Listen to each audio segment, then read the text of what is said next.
Hi, today I want to show you how we can remove the unused boxes in WordPress, like send trackbacks, discussions, Slack.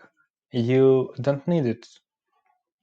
But first, don't forget to subscribe, and if you have some question, just add it in comment and I will create a video for you.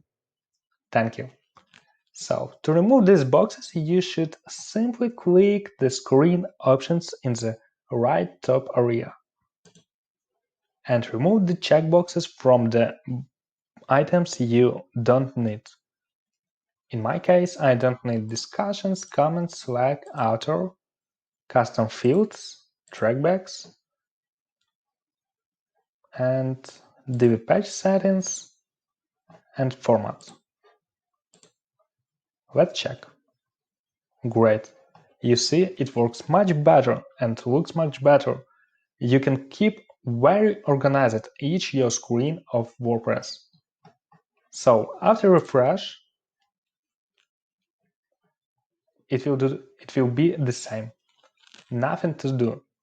Just add or remove the checkbox from the block you want to hide or add. Hope this video helps you. Thanks for watching.